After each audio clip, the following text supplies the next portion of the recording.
在卢克索待了非常充实的2天之后，第3天的行程是要从卢克索一直坐车到阿斯万。沿途上有几个比较有意思的景点，一个叫 Esna， 一个叫 Edfu， 还有一个比较靠近阿斯万的，在尼罗河一个小岛上的神庙叫 Philae Temple。然后征求了一下这个导游的意见，他就说 Esna 和 Edfu 两个之间没必要两个都看，选一个比较好。然后完了我们就稍微看了一下，就选了 Edfu。 Edfu 的话它有个特点，它是埃及比较新的一个庙宇，虽然说比较新，也是公元前100-200年左右建的哈。当时就跟其他的一些庙宇比起来的话，是算比较新的。它是在希腊人统治的时候修建的。好这一天的话，我们就是还是请原来那个导游公司的导游和原来用开的那辆车，让他们一直把我们送过去，然后这样子我们也不需要有一个家庭成员开车，然后一家人都可以比较轻松的可以欣赏沿途的风景。第二的话就是让这个导游跟着的话，沿途应该是看风景之类的也会比较有趣吧，会多一些知识，然后应该从点到点那样子，也会避免走弯路或迷路之类的。今天的行程比较轻松，就主要的时间是还是坐在车上，然后到了一个景点就下来看看那样子。然后第一个景点就是 Edfu， 这个 Edfu 据导游说是原来也是古埃及人造的一个小的庙宇，好像是在 Ramses II 那个时候建的，当时比较小，然后希腊人来了之后就把它 repurpose， 就是等于是废物利用那样子，在那个原来的基础上把它扩建成了一个比较大的一个庙宇。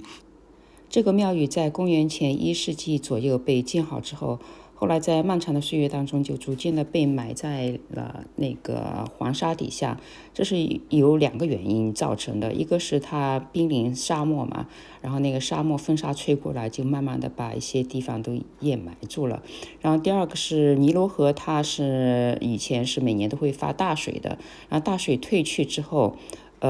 留下那些河沙，然后完了河石什么的，也加重了这个掩埋的一个过程。一直到19世纪中叶吧，有几个法国探险家，他到这一带探险的时候，就发现了这个庙宇。当时他们所看到的是沙漠上好像是有那个一些pylon的那个建筑，露出个头来，就是pylon最顶上的那一部分露出了沙漠，然后他们就推断这底下可能是有一个神庙。埃德福神庙正式向游客开放是在2005年，可见他们挖掘的工作也是进行的很久，进行的很小心，所以到现在为止，就埃德福神庙它是整个埃及保存的最好的一个神庙，这可能也是得益于它一直在黄沙底下被埋着，就是避免了遭到人为的破坏的原因吧。古埃及的神庙在原则上都是供奉某一个神的，比如说我们昨天看到的那个加纳克神庙，它供奉的是那个太阳神阿梦或者阿梦拉，然后这个埃德夫神庙它供奉的是一个 Horus，这个神的话，它的样子是鸟头人身的，这头是有点像那个老鹰的头那样子的，很好辨认的。然后这个神是所谓的保护神，God of Protection。这一点在这个神庙入口的那个pylon的浮雕上就可以看出来。现在屏幕上那个pylon上，左边数过来第2个神的形象是一个鸟头的人身的形象，那个就是 Horus。在埃德福参观结束之后，我们下一个点就是在 Aswan 旁边的一个叫 Philae Temple 的地方。这个 temple 之前我没怎么听说过，但是是这一路走来，我自己觉得是自然风光最美丽的一个所在。主要的原因是这个神庙是在一个小岛上的，四面环水，然后有了水，我个人感觉就是这个地方就好像多了一些灵气，然后空气也仿佛是格外的清新。有意思的是，这个神庙叫 Philae Temple， 当时它这个小岛的名字叫 Ajukia Island， 这是因为这个 Philae Temple 它原来是在 Philae Island 上头的，那个 island 是另外一个 island。1960几年建阿斯旺大坝的时候，那个原来的那个 Philae Island 是有可能是要被淹没的，所以他们为了保存这古迹，就把这个 Philae Temple 整个神庙一点点拆下来，然后重新移到了现在这个位置比较高的这个岛上。和其他古埃及的神庙一样，这个神庙也是有他自己所祭奉的一个神，这个神就是 Isis，God of Isis。这个神他是主管的是生育之神。这一群神庙建筑当中，最古老的那一部分是大约公元前4世纪左右建的，然后之后在马其顿王国和罗马帝国他们统治的时候呢，都有了一些新的建筑加上去。我自己个人觉得就是他们可能是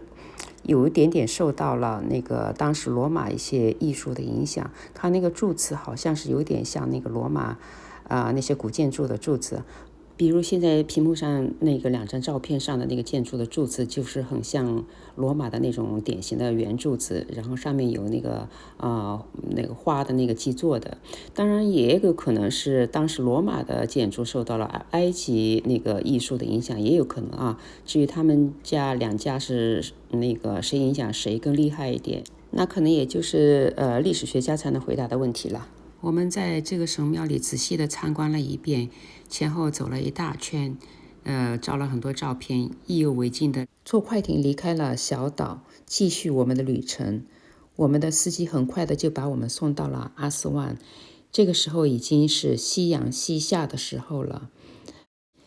尼罗河贯穿了阿斯万这个城市，在这个地区，尼罗河的水面比在拉克索那个地区要宽很多，在夕阳下波光粼粼，非常美丽。我们让导游帮我们安排了1个小时的帆船活动。在这个河段，尼罗河还是挺适合帆船活动的，它的水质挺清的，然后完了江面开阔嘛，风也不大，就是帆船的话，就是它是挺容易控制的。我也过了一把就是驾驶这个帆船的瘾，玩了1个小时左右，华灯初上，然后两旁的建筑看着也是非常的漂亮。完了之后，我们就让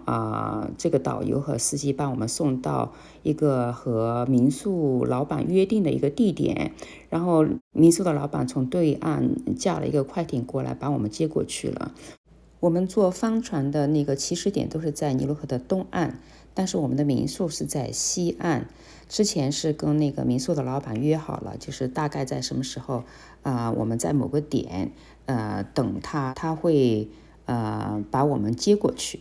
这样子就是比较方便。因为就是我们自己去找的话可能是挺难找的，因为它很多那些民宿的那些街牌号码都不是很标准的。